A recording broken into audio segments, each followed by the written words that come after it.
story you are about to hear is true. Only the names have been changed to protect the innocent. NBC brings you Dragnet.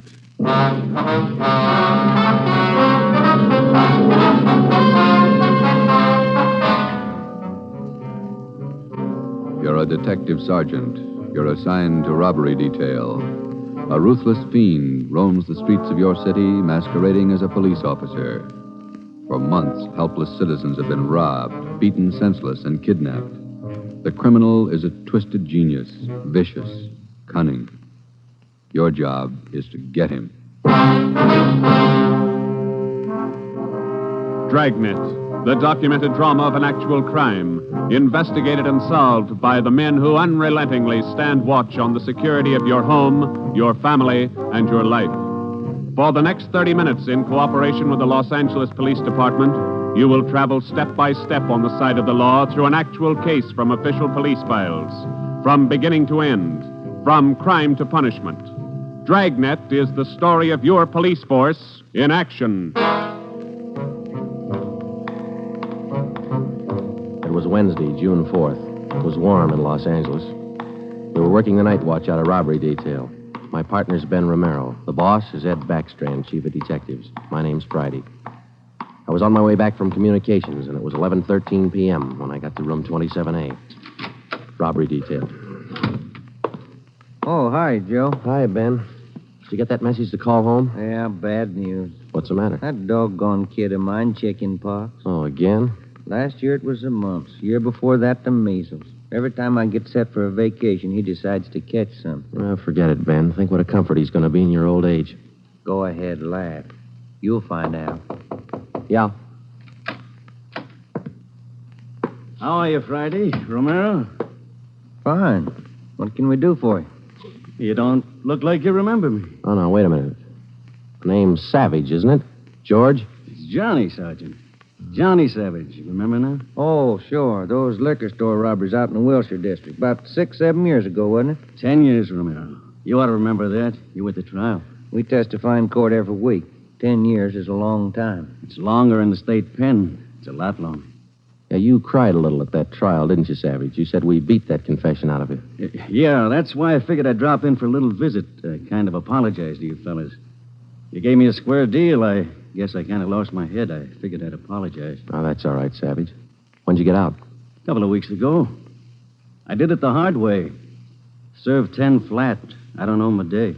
You find a job yet? Yeah, Friday. I'm working nights. What kind of a job?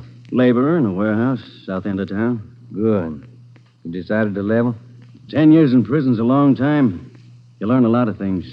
Nights are long. You think a lot. You get things straightened out. I hope you mean that.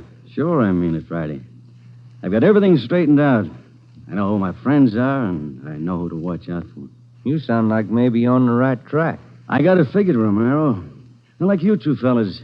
You caught me red-handed, and you sent me up for 10 years. Well, you did all right, Savage. 5 armed robberies. You got off pretty easy. You got a break, Savage. Make the best of it. Sure, I'm not kicking. 10 years, a real break. That's right. Well, just dropped in for a little visit.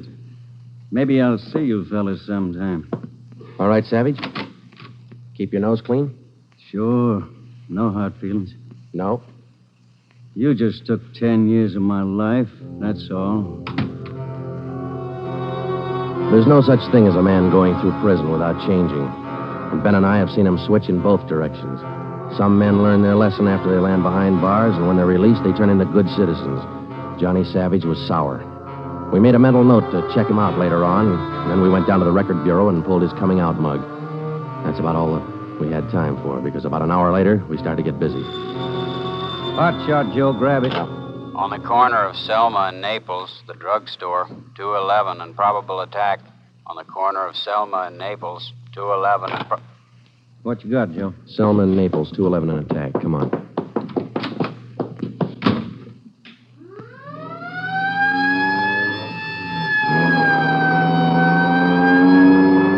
Here we are, Joe. Over there on the far corner. Yeah. All right. Come on. We got the story from the victim, the store owner, Mr. Thomas. For the most part, it was the usual rundown of an early morning holdup. There was only one exception. Oh, I've had young hoodlums try to hold me up before, but there was nothing like this one. How you mean, Mr. Thomas? Well, he came in here just before closing, and ordinarily I'd have kept an eye out because that's the time to look for him. But this fella came to the door and said he was a policeman, so I let him in. He looked like a cop. Barged right up to me and the wife behind the counter and pointed a gun. And she screamed, and he hit her in the face with the butt of the gun. Sergeant, it was horrible. That's the way it started, and that's the way it kept going. Because most of the victims and most people don't realize that as a citizen, they have the right to check on police officers' identification when in doubt. After we got the story from Mr. Thomas and checked the store in the neighborhood, Ben and I headed back for the office. Attention, all units. At the end of North Baxter Road near Hillcrest, victim of 211 and slugging. Car 7172, take the call. Code 3. Attention, all That's units. 4 blocks away from the last one. Let's roll on it, huh, Ben? Right, I'll hit the siren. You get the light. By the time Ben and I got up to the end of North Baxter, the men from car 71 were already there. The victim was telling his story. His face looked like it had been through a meat grinder. We're just shifting the car into second to make the hill when I hear this siren behind me, and I see this red light flashing in the side view mirror. Well, naturally, I pulled over to the curb, and I was just reaching for my driver's license when the cop runs up, yanks me out of the car, and starts clubbing me in the face with the butt of his gun. Did you get a look at him? Think you can describe him? No, I'm afraid not. He swung me around and kept me staring into that red light on his car all the time he was beating me. After a while, everything just went black. When I woke up, my wallet was gone, all my money's... 45 minutes later, Ben and I were interviewing the third victim, a young housewife out in the Wilshire district. Same trademark. I tried to tell him, Sergeant. I tried to tell him I didn't have any money, but he wouldn't listen. He kept holding me by the throat and beating me with his fist like he enjoyed it. Beating me. Yeah, all right, Mrs. Jameson. Could you tell us how he got in the house? He came in the front door and rang the bell. I opened the door, but I left the burglar chain on. He said he was a policeman. So when he demanded I open the door all the way, I did. Then he grabbed me. And you can't describe the man for us, Miss Jameson? He was tall, and he had dark hair and big hands. That's all. It was like a nightmare. A horrible nightmare.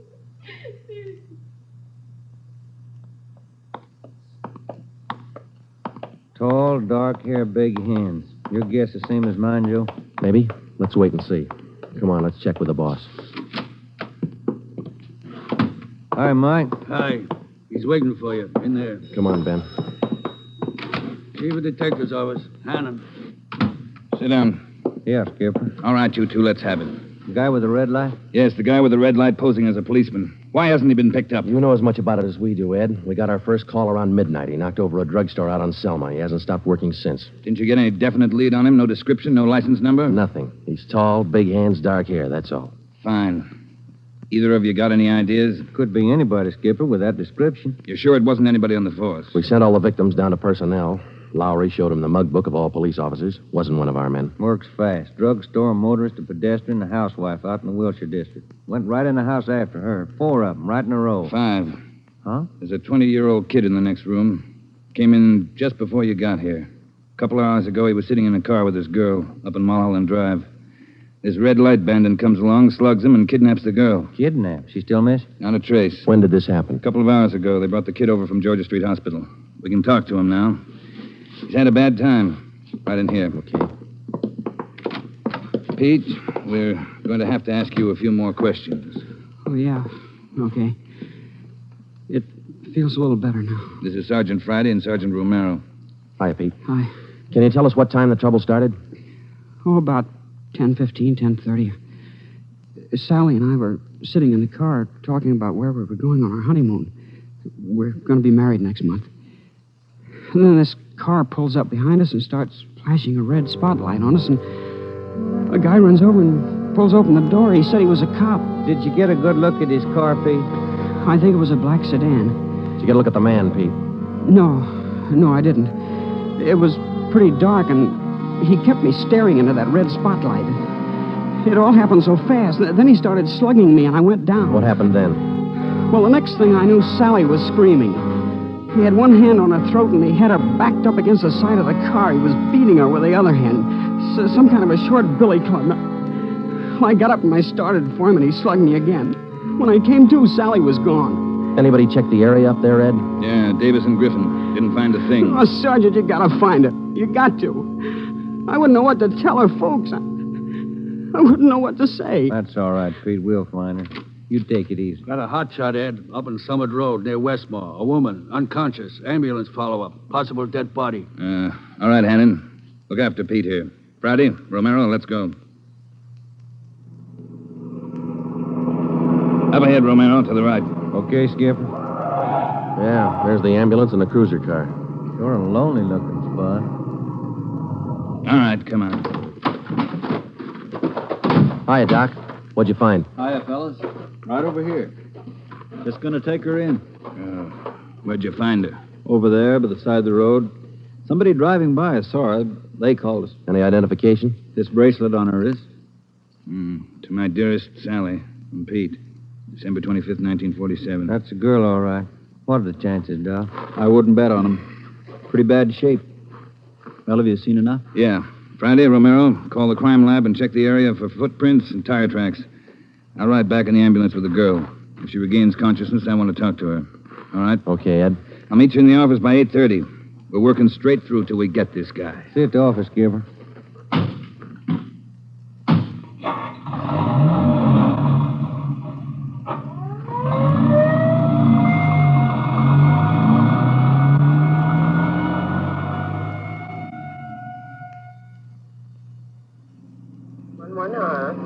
What time you got, Ben?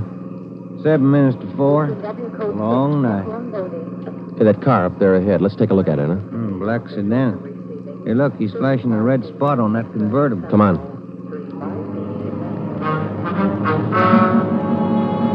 He sees us, Joe. He's pulling away. Get that gas pedal down to the floor. Already there. He's turning off right. Hit the siren. I'll get the light. We're gaining a little, Ben. Next corner to the left. Joe, where'd he go? It's a fancy driver. Try the alley up ahead to the left here. Must have turned up that cross street. Get through the alley and double back on him. Right. There he is, Ben. Look out. Watch it, Joe. Watch it. He's going to ram us.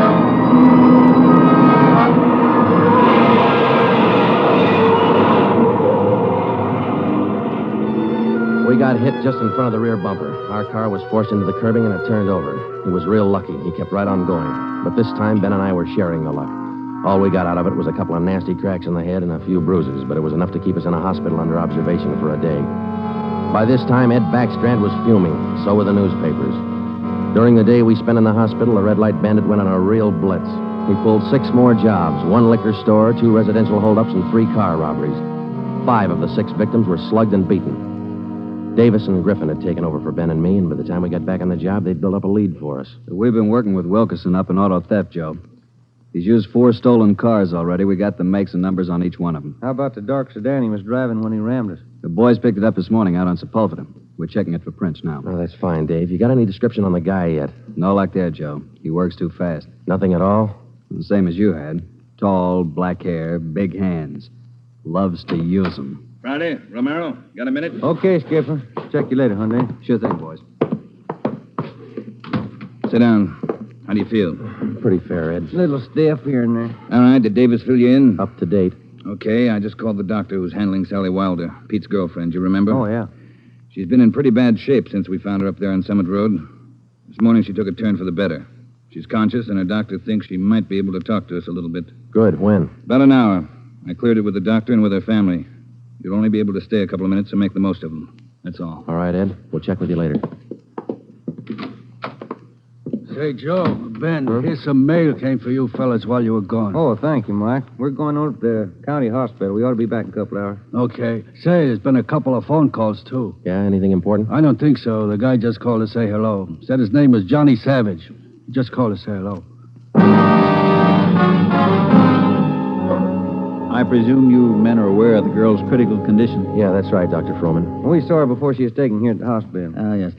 You understand, of course, that you'll be able to see her for only a few minutes, and please try your best not to excite her, huh? Right, Doctor.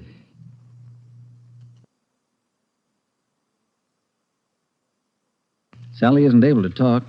Bad mouth and face injuries. So your questions will have to be answered simply yes or no and nod of the head. Okay, we got you. We only have a few questions, and we want to know if she can identify the man who beat her from these pictures we've got here. All right, Sergeant. This way, please. Thank you.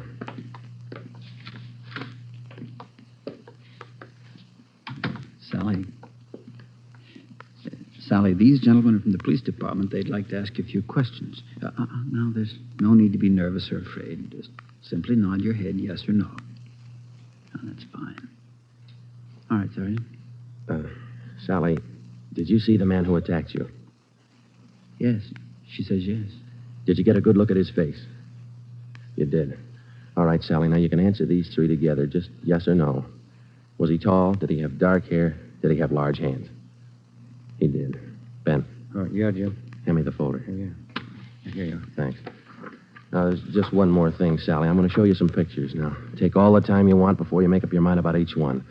If you recognize any one of these men as the person who attacked you, just nod your head, all right? All right, that's fine. Good. Here's the first one. No? All right, here's the next one. No. How about this one? No? All right, here's another. Do you recognize him? This was the man? Are you sure, Sally? Thank you. That's all. Let's go. Did you find what you wanted, Sergeant? Yes, Doctor, we did. Here, it's this one. Nice-looking chap. Who is he, Sergeant? His name's Savage, Dr. Froman. Johnny Savage. When we got back to the office, we checked in with Ed Backstrand. In 5 minutes, an all-points bulletin and a full description of the suspect was broadcast to every radio car, every motorcycle officer, to every sheriff and law enforcement agency in Los Angeles and Southern California. By nightfall, the manhunt was on. More than a dozen extra patrol units were called in for duty that night, and when they pulled out of the police garage, the name, the picture, and the full description of Johnny Savage was in the possession of every officer. The same for the patrolmen, whether they walked a beat downtown or out in the residential areas. The picture of Johnny Savage went with them. Everything was done that could be done. On the second night of the manhunt, far out on the edge of town, Johnny Savage, the red light bandit, got his 12th victim, a 63-year-old storekeeper. Attention, all units. 939 Markham Street, near Clark. 211 and slugging, code 3. Ambulance dispatched. All units. 939 Markham Street, near Clark.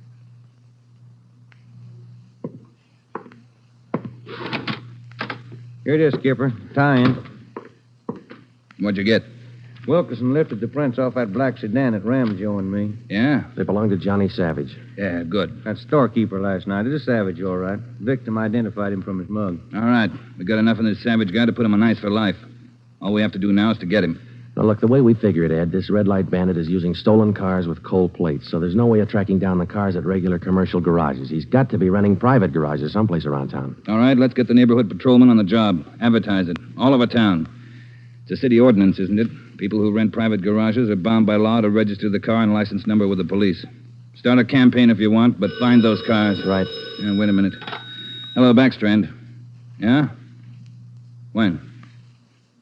I see. Yeah, thanks. What is it, Ed? It was the hospital. About the girl, Sally. Sally Wilder? What about her? She died 5 minutes ago. That night, everybody went back on the job as usual. The cruiser cars, the patrolmen, the motorcycle officers, and about a dozen decoy cars. Armed policewomen riding alone in cars or parked in lonely spots with a police officer escort. Our car, 80K, was still in the garage for repairs, so they assigned us another one. And we started to make the rounds. Everything was usual. Except one thing. We weren't tracking down just a thief anymore or a sadist who liked to beat people's faces in. We were out to get a murderer. It was a perfect night for the suspect. Dark, no moon. I gave Ben 2-to-1 odds, and I put up $5 that we'd get Savage that night. I lost the $5. We cruised until 7 the next morning, but there wasn't even a nibble. We had breakfast at the Federal Cafe, a little restaurant down the street from the city hall, and it was about 8:15 when we got back to the office. We were pretty tired. Robber detail, Romero. I would like to speak to Sergeant Friday. Just a minute. It's for you, Joe. Okay, thanks. Friday talking. Sergeant Friday, I want to talk to you. Well, I'm listening. Go ahead. I want to talk to you in person as soon as possible. Can't you tell me over the phone? What is it? I cannot tell you over the phone. It is very important. Can you come now? Well, now, look, mister, I'm awful sorry, but we're very busy down 554 Ramona Avenue. Can you come now? Well, what's this all about? Who is this speaking? My name is Carl Savage. My son's name is John.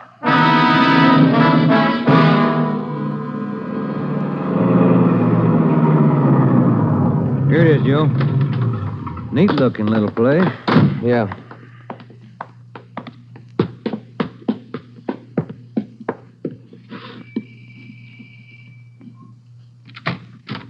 Yeah? I'm Sergeant Friday. You Mr. Savage? Yeah, come in. Okay.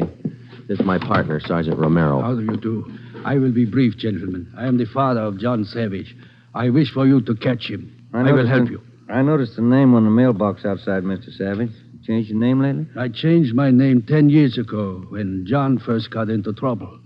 My own name I had to change. The shame. Always from him, my son. Shame. Mr. Savage, has your son been home since he got out of prison? Yeah, many times to ask for money. I would not give him any, so he struck me. Last night I read in the newspaper the little girl he beat up. She is dead. Then I make up my mind. Do you know where your son is now, Mr. Savage? Not now, no. But our garage has a car in there. It is not his, I know. Also in the garage, I find many license plates. I find spotlights with red glass lens. But you don't have any idea where we could find him. No, but he will come back. He always comes back for money. We're going to station an officer here in the house, Mr. Savage. Anything you want, if it will catch him. He's bad, Sergeant. Like something poison. All through, he's bad. See a sewing basket over there, Mr. Savage. The wife live here with you? 10 days ago, before this starts, I buried Gertrude, my wife, his mother. Sergeant, for 10 years she is sick, but for 10 years she stays alive to see him from prison.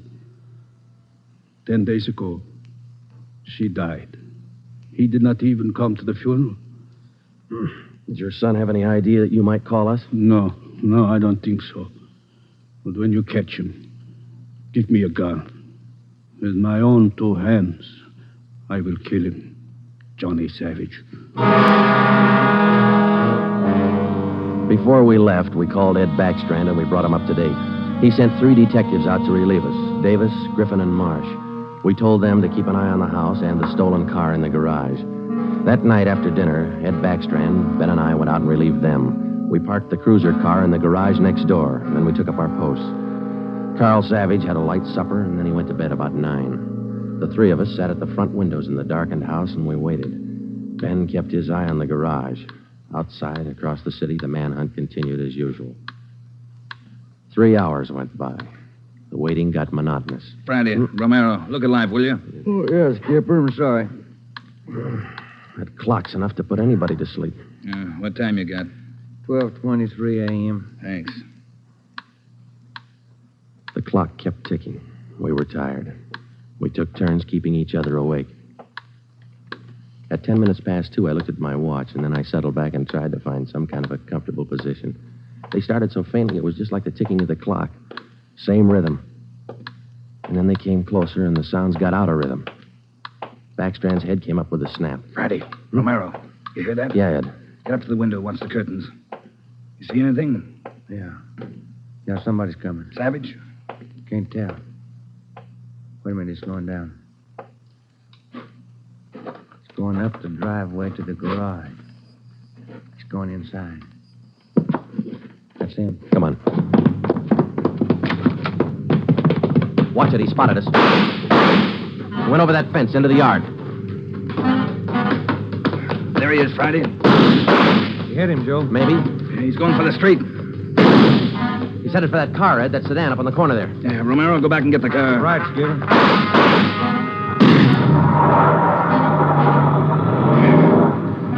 Must have parked up the block before he came around. Where's Romero? I don't know. Oh, here he comes now. All right, let's go.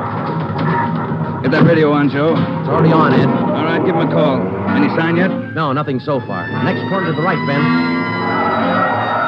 Unit 80K to Control 4. 80K to Control 4. Control 4 to Unit 80K. Go ahead. Clear and keep frequency 4 open. This is an emergency. 80K, roger.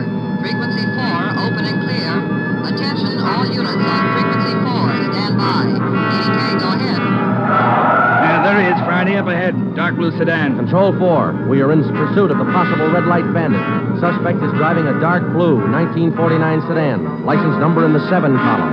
61 Robert, 784. Use caution. Suspect is armed. Code 3. Attention, all units. Attention, all units. Unit 80K now pursuing possible red light bandit.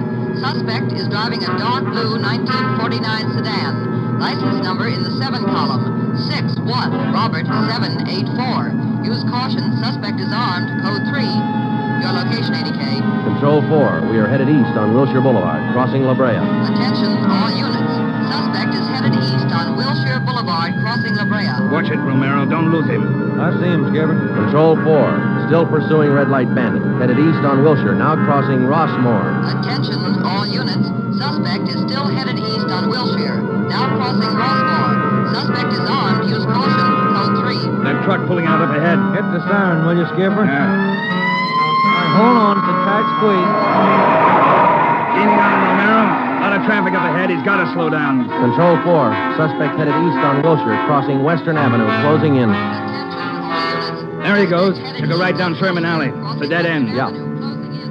Control 4. Suspect turns south into Sherman Alley, closing in on suspect. Attention, all units. Suspect has turned south into Sherman Alley. Suspect is trapped. Converge on Sherman Alley. There he is, Skipper. Pulling up ahead. He's jumping out. All right, take the mic, will you, Ed? Here. Come on, Ben. I'll direct the other cars in. If you need help, holler. Right, Skipper. All right, which way to go, Ben? Down between those buildings. Come on. He's starting up the back fire escape. All right, keep him busy. All right, Savage, come on down. He wants to go the rough way. One more chance, Savage. Come on down. No use, Joe. He's heading up for the roof. Come on. He climbs like a monkey. Come on, let's get him. Yeah, all right. Here, I'll give you a hand. Here's the roof. All right, where'd he go? I don't know. Let's spread out. All right, Savage, you're through. Throw your gun out and come out with your hands up. Watch it, Joe. He's running for the edge. He's going to jump. I'll get him. All right, up, guy back here. You lousy copper, you dirty, lousy cop. I'll kill you, man. You're through, Savage. You're through.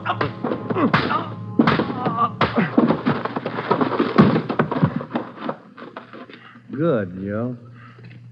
Yeah. Throw the cuffs on, will you? Yeah, you just betcha.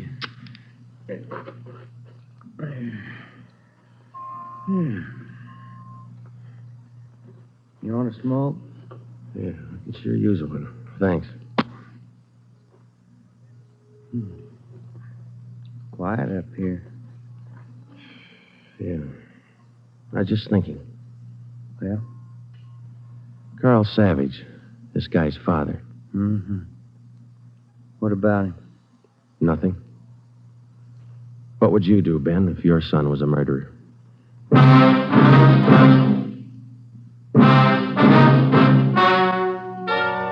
The story you have just heard is true. Only the names were changed to protect the innocent. John Savage was tried and convicted of murder in the first degree.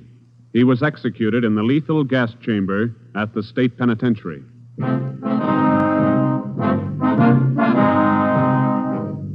You have just heard the sixth in a new series of authentic cases from official files. Technical advice for Dragnet is furnished by the Los Angeles Police Department. Tonight's program is dedicated to Patrol Officer Robert Steele of the Montana State Highway Patrol, who on the morning of November 2nd, 1947, gave his life so that yours might be more secure.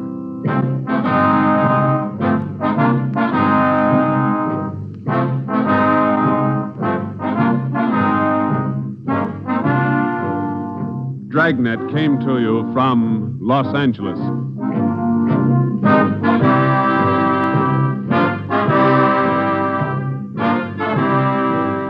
This is NBC, the national broadcasting company.